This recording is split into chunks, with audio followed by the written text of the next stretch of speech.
I love that idea of, a healthy forest gives you so much already without anything else. So clean air, clean water, storing carbon, providing places for recreation. Those are really important things that we don't really cost out. We don't see the value in that mostly, but there's an incredible value in that.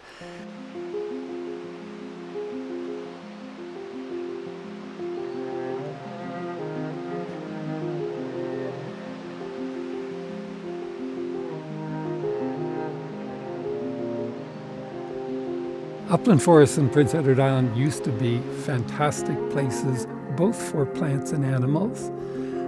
We can grow fantastic trees here. The historic records of forests and PEI and upland sites would have had white pine that were maybe 6 feet in diameter.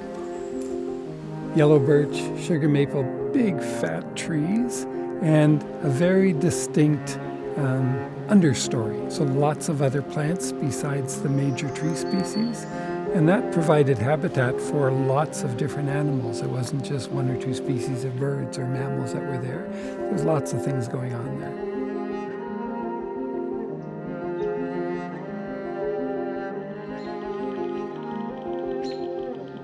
We still have remnants of good, healthy forests. Not as old as they should be, but some of them with trees that are a couple hundred years old. So it's not that we can't get those back. We just have to do some work on that, and we have to take the time to do that because we're so impatient about things.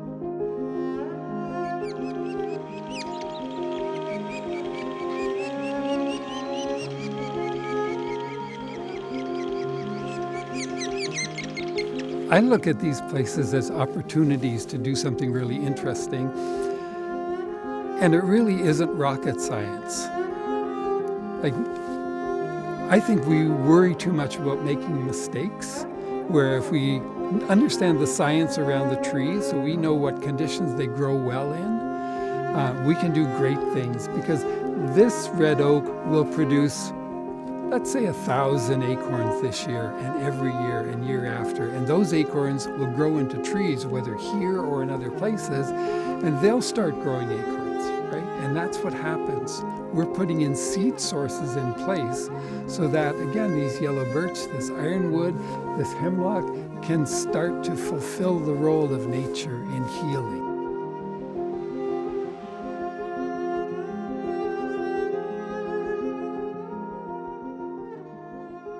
So we've got 2 resident species on the island, the northern myotis and the little brown myotis.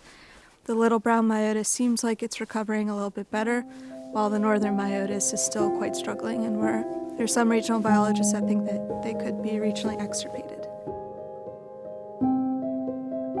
Northern myotis, it used to be found pretty widespread across the island, but since the introduction of white nose syndrome, we saw those huge drops in population, and now they're really tricky to find. They're forest obligates, so they live predominantly in forested ecosystems. Unlike their counterpart, the little brown myotis, they don't typically roost in bat boxes or houses or those types of structures, but instead they're pretty much solely in forests, in cracks and crevices of trees.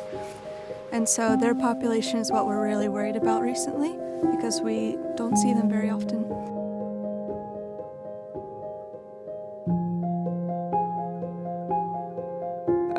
Good habitat for bats is not as simple as finding a tree that bats are roosting in and then protecting that tree.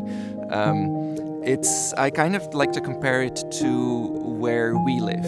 We need our house, but if it's just a house in the middle of a desert, where are we going to get our food? We need to live near places where we can get our food, where we can get our activities, where we can socialize. And for bats, it's really no different. They need that tree to live in, but then they need all the habitat around it to also check off all the other boxes. So they need their grocery store, basically. For bats, that could be a pond from which a lot of insects emerge. That's where they feed, they forage. They need to be near hibernation sites where, as Darian mentioned, in the fall they come together, they swarm, they socialize. So Yes, they need their tree to roost in, but they need all of that typically forest around there as well, of appropriate size to provide enough food for the colony to feed on.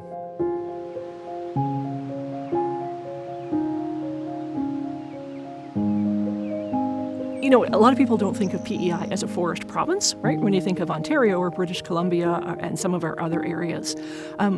About half, a little bit less than half of PEI is forested, and they are tremendously important, those remnant areas. They're important as reservoirs of biodiversity. They provide habitat for all sorts of plants, animals, and species at risk, and they also provide cultural benefits for the people that live here. So, you know, you drive around the province and often seeing fragmented, heavily disturbed forests, but that's not the best that we can do, and our old growth forests show us the potential of what we can grow here.